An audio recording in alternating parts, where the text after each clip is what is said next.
I've been out of the closet since I was 17, in 2007. When I came out, people in my family said some pretty hurtful things, which I totally expected. Being from a Southern Baptist family it hurts to admit this, but my older brother at the time seemed very receptive, surprisingly. He told me that if my dad ever gave me any trouble, to call him and he'd talk to him. That was really the last time we talked about it. Flash forward 13 years, I'm 30, and I'm getting married to my fiancé Scott next year in April, if COVID so graciously allows. I started putting a package together of fun things from my brother and I's childhood, all with the intention of asking him to be my best man. However, he called me 2 weeks ago, claiming he's wanted to talk to me about this for a long time. He went into the long tangent about how being gay is wrong and isn't what God wants. He said he thinks Scott is a nice guy and he loves me, but he doesn't think it's right that we're getting married. It was quite a shock, as Scott and I have stayed with him multiple times when we visit my hometown. To top it off, and what hurts perhaps the most, he said my 3-year-old niece, whom we adore, won't be coming to the wedding because he didn't want to have to explain to her what was going on here. Notice he only said that she wasn't coming to the wedding. I think he fully expected to still be invited after this. His wife, whom he started dating when I was 12, feels the same apparently. My whole dad's side of the family feels the same way they do, but I've already written them off mostly in my mind. My mother is beyond pissed and upset at them. I think what upsets me the most is a sense of betrayal. They were my safe spot in the family. I felt like because they're close to my age and younger and went to college, they would understand and it wouldn't be a big deal to them. I almost feel a bit embarrassed because Scott comes from a wonderful Italian Catholic family and they've never been anything less than loving and supportive. I told them that, on what is supposed to be one of the happiest days of my life, if they or anyone else is sitting in the audience and in the back of their mind thinking that what we're doing is wrong or not right, they should just stay home. I know my brother and family love me, but it feels up to a point, conditional, and limited. I told them that they learned being gay is wrong. They weren't born not liking gay people. So they can unlearn it, if they were willing. But I don't think that's going to happen. 6 years ago my son Matthew had a daughter with his now ex-wife Josie. I have always thought of Josie as my own daughter, so when they divorced 7 years ago due to my son cheating, I was conflicted and disappointed. Josie wasn't particularly close with any of her family, so my husband and I naturally took them in. Josie was an angel.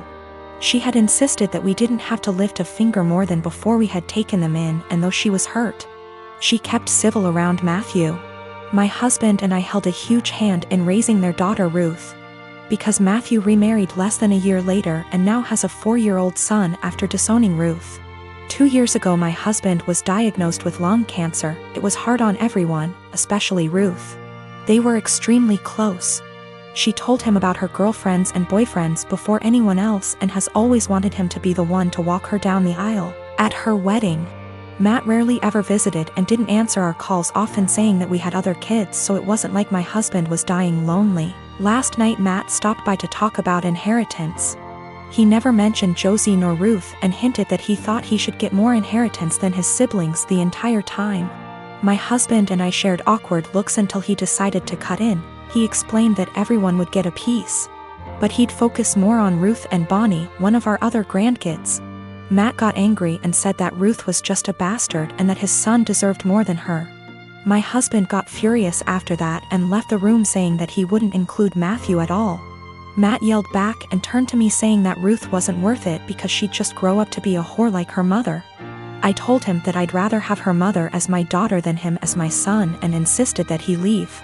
I'm getting phone calls from Matt's wife and family friends saying that my husband and I overreacted, and he was just angry that we were playing favorites.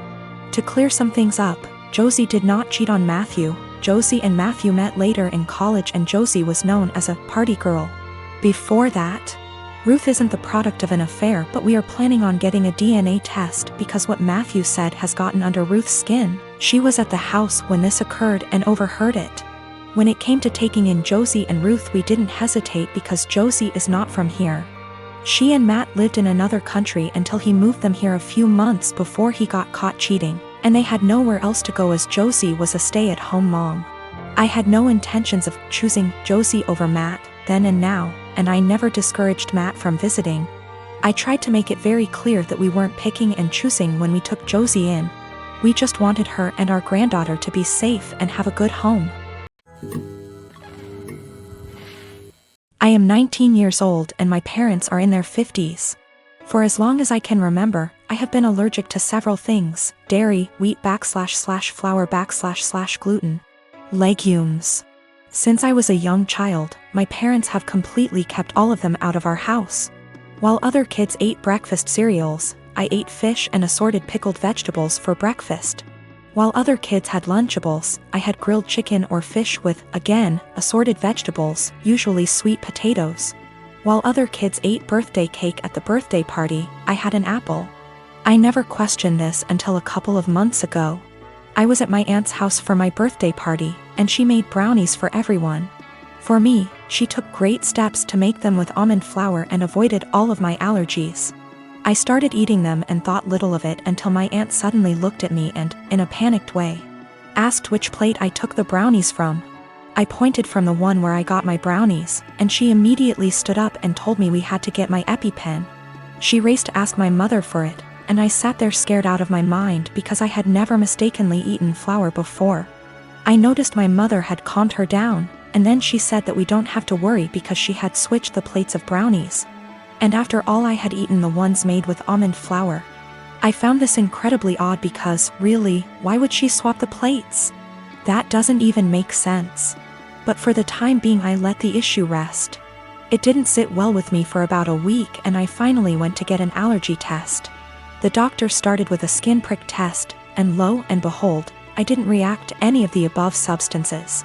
Then he ordered a blood test, and when the results came in, they said that I had absolutely no intolerance to any of the foods I'm supposed to be allergic to. I was furious and called my mother. She eventually admitted that she lied to me because she wanted me to be on a Paleolithic diet and wanted me to be able to avoid all temptations. She raised me with a lie about her own health, but she keeps insisting that I try to see it from her perspective. She spams my phone with messages about how healthy I am, that I never had acne, that I have been in great shape my whole life, that I have strong teeth and bones, and even that I got onto a D1 college tennis team. She has started calling me ungrateful for her intervention and insisting that I really should be glad I never got carb addicted. I don't know what to think. I carried around an EpiPen for all those years, one that I suspect may be fake, seeing as my mother never got me to replace it. And I don't even know anymore. I am part-timing in an IT company that is very close-knit.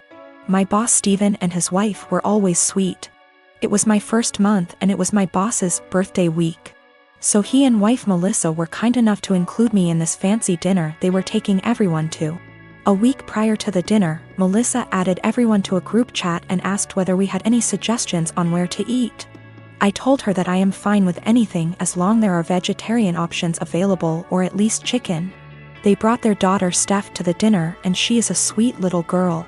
Now Steph was really interested in me, and she kept on asking me questions about how I look the way I look. Now I am short, 5 feet, but can be somewhat deemed as fit to today's generation. I was transparent with her and told her that I don't restrict myself to certain foods but rather eat everything in moderation. Plus I have a plant-based diet and home-cooked meals, so that helps, and I also lift weights. Now Melissa overheard our conversation partially. She pulled me aside and told me that Steph was recovering from eating disorder, so she encouraged me to be honest with her and not lie to her and not to order anything that screams diet. When I saw the menu, there were little to no vegetarian options available. It didn't have anything for me. I was very disappointed and made a comment that, oh wow, there are no vegetarian options. Melissa chimed in and said that eating meat once in a while won't affect my weight. Now, when I say plant-based diet, it's not that I don't eat meat, but I only eat chicken maybe once a week as a side dish, and certain types of fish occasionally, but other than that I mostly eat vegetarian dishes. My food habits are not for my weight, but for my religion / culture. It has nothing to do with my weight. When the waiter came in, I was still glued to my menu when all the others had already ordered. Melissa said that, oh, she will have the duck too, and I interrupted and said that no, I will have the garden salad. I hate salads, but there were no other veg options. Melissa got quiet. After a few minutes she told me that I shouldn't have lied and lead on her daughter if I was going to order skinny salad and starve myself. She said that I am just like those IG influencers who lie to impressionable young girls about their food habits and bodies, and I just proved that by ordering a salad after giving her daughter "don't restrict yourself" speech, and I probably triggered her eating disorder. I tried to explain that I only ordered a salad cause there was no other option in the menu for me, but then she said that I should have just sucked up and eaten the duck as it isn't going to affect my weight, but then again, I corrected that it is a religious thing and not a diet thing. She said that if I eat chicken then obviously I would eat other animals too, and I was just putting up an act. It was horrible. She completely tore me down and I immediately left.